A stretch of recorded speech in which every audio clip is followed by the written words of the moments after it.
السلام علیکم ڈاکٹر حسن صاحب، آپ سے میں جس حوالے سے گفتگو کرنا چاہ رہا ہوں وہ یہ کہ ایک کافی ہمارے لوگوں کے ذہنوں میں شکوک و شبہات ہیں، تو لیکن ہم لوگ تو کافی حد تک اس میں فلی اویئر ہیں کہ قائد اعظم محمد علی جناح بانی پاکستان کی نماز جنازہ آپ کے والد محترم عزت مآب حضرت انیس الحسنین صاحب نے پڑھائی تھی۔ اس حوالے سے جو وہ واقعہ ہوا تھا وہ ذرا آپ ہمیں بتائیں گے؟ بسم اللہ الرحمن الرحیم۔ میری عمر اس وقت 10 سال کی تھی اور رات کے 3 بجے کا وقت تھا۔ میں اپنے گھر کے پہلی منزل کے برانڈے میں سو رہا تھا، تو نیچے سے دروازے پر کسی نے بہت زیادہ ڈنڈے مارے اور بہت بڑی سخت آہٹ ہوئی۔ گھبرا کر میں اٹھا تو میں نے اوپر سے یہ دیکھا، چاندنی رات تھی، میں نے دیکھا کہ 30-40 کے قریب سپاہی ہیں وردیوں میں اور 4-5 پولیس کی گاڑیاں ہیں جو کھڑی ہوئی ہیں اور وہ لوگ دروازہ پیٹ رہے ہیں۔ تو میں گھبرا بھی گیا۔ میں نے پوچھا بھائی آپ کیوں آئے ہیں، کیا کام ہے آپ کو، یہاں کس سے ملنا ہے؟ تو انہوں نے مجھ سے کہا کہ ہمیں مولانا انیس الحسنین صاحب سے ملنا ہے۔ میں نے کہا یہ تو رات کے 3 بجے کا وقت ہے اور وہ آرام فرما رہے ہیں، یہ تو ملنے کا وقت نہیں ہے۔ تو انہوں نے مجھ سے کہا کہ دیکھیے ہم محترمہ فاطمہ جناح کے بھیجے ہوئے آئے ہیں، قائد اعظم محمد علی جناح کا انتقال ہو گیا ہے اور محترمہ کا یہ حکم ہے کہ مولانا انیس الحسنین جو شیعہ عالم ہیں، سمت الاسلام اور ایس ایم کالج کے پروفیسر ہیں، وہ ان کا غسل بھی کروائیں اور نماز بھی پڑھوائیں، انہی کی نگرانی میں تمام جو ہیں یہ رسومات تدفین کی جو ہیں انجام دی جائیں۔ تو ہم ان کو لینے کے لیے آئے۔ واہ! تو پھر میں نے والد صاحب کو اٹھایا، ان کو بتایا، وہ بھی بڑے پریشان ہوئے۔ انہوں نے اوپر سے پوچھا، وہ پولیس کے افسر نے یہی کہا، تو پھر وہ تیار ہوئے اور وہ گئے۔ انہوں نے پہلا کام یہ کیا کہ بجائے ڈائریکٹ گورنر ہاؤس جانے کے وہ پہلے کھادر گئے، اور کھادر میں حاجی کلو صاحب وہاں پر اس زمانے میں مؤذن بھی تھے مسجد کے اور وہ غسال بھی تھے، اور وہ یو پی کے ہی تھے اور ہمارے والد کی عمر کے تھے اور پرانے ان کے دوست بھی تھے۔ ان کو اٹھایا اور ان سے کہا کہ بھائی چلو قائد اعظم کا انتقال ہو گیا، تمہیں غسل دینا ہے۔ اور چلتے ہوئے انہوں نے بڑا امام باڑہ کھلوایا اور اس کے ممبر پر سے 2 علم تھے وہ بھی نکلوا لی اور ساتھ لے گئے۔ وہاں انہوں نے جا کر حاجی کلو نے ان کا غسل دیا، والد صاحب موجود تھے، کفن پہنایا۔ مولانا بدایونی صاحب ایک سنی بہت بڑے عالم تھے، اس زمانے کے بڑے عالم تھے، ان کو معلوم ہو گئی رات ہی میں خبر، وہ پہنچ گئے 4 بجے اور انہوں نے آ کر یہ کہا کہ صاحب یہ تو ہمارا کام ہے، آپ ہمیں دیں ذمہ داری، آپ نے ان کو شیعہ عالم کو کیسے ذمہ داری دی؟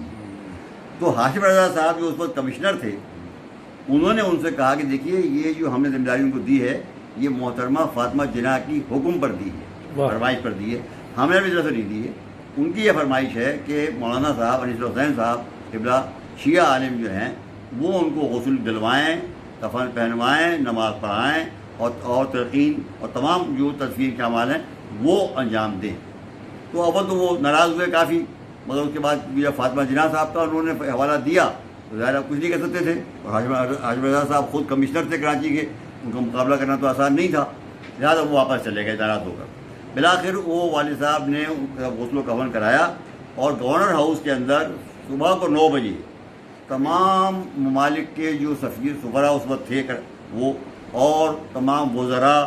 خواجہ نظام الدین، عبدالرب نشتر، لیاقت علی خان صاحب مرحوم شہید، یہ تمام جتنے بھی عملہ تھا سب تقریباً کے قریب 1000 آدمی تھے لان میں، جنہوں نے میرے والد کے پیچھے نماز پڑھی قائد اعظم کی، یہ پہلی نماز تھی۔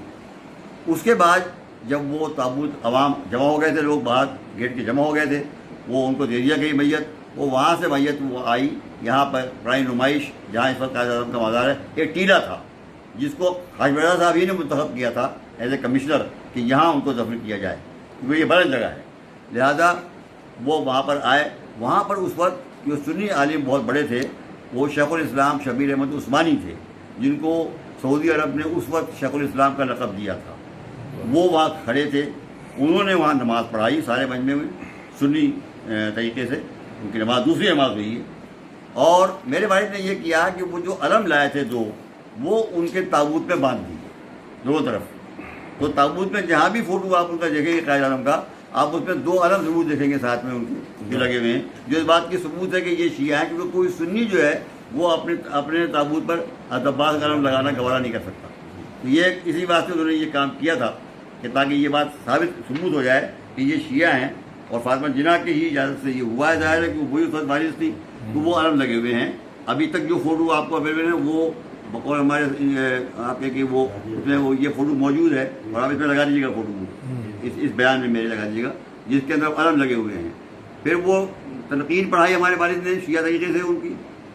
اور اس کے بعد ان کے حاجی کلو نے ان کا بازو کو ہلایا نیچے قبر میں لیٹ اتر کر، اور اس طرح سے ان کی تفسیر ہوئی شیعہ طریقے سے، اور یہ بات مسلم ہے۔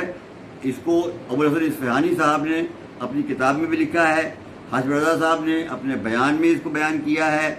اور انوار قم میں میرے والد کا پورا بیان جو ہے وہ چھپا ہوا ہے۔ انوار قم کتاب جو ہے جو ہمارے حسن دادا صغیر جناب صغیر صاحب حضرت صاحب نے لکھی تھی، وہ شجرہ ہے، اس میں ہمارے والد صاحب کا پورا بیان موجود ہے، اس میں یہ پورا واقعہ بیان کیا گیا ہے جو میں نے بیان کیا آپ کے سامنے، اور انہوں نے اس میں تصدیق کی ہے کہ میں نے ہی نماز پڑھائی ہے، انہوں نے میرے والد نے فرمایا ہے، اور تمام سفراء اور تمام وزراء اور تمام کیبنٹ کے ممبران اور تمام جو خواص تھے ان سب نے گورنر ہاؤس کے لان میں ان کے پیچھے نماز پڑھی، جو پہلی نماز تھی قائد اعظم کی، اور پھر جو قبر میں اتارے گئے اور تو تلقین میرے والد نے پڑھی، اور بازو ہلایا حاجی کلو صاحب نے، اور اس کے بعد تفسیر ہوئی۔ تو یہ یعنی اس بات کا بین ثبوت ہے کہ وہ شیعہ اثنا عشری تھے، اسی لیے فاطمہ جناح نے میرے والد کا نام لے کر کہ شیعہ عالم اثنا عشری جو سیرت الاسلام اور ایس ایم کالج میں شیعہ اسلامیات پڑھاتے ہیں ان کو بلایا جائے اور ان کے سپرد کیا جائے ان کے تمام تدفین کا عمل۔ تو انہی کے حکم سے اور یہ عمل انجام دیا میرے والد نے، اور یہ انجام پایا، اور یہ اس کے بہت لوگ گواہ ہیں۔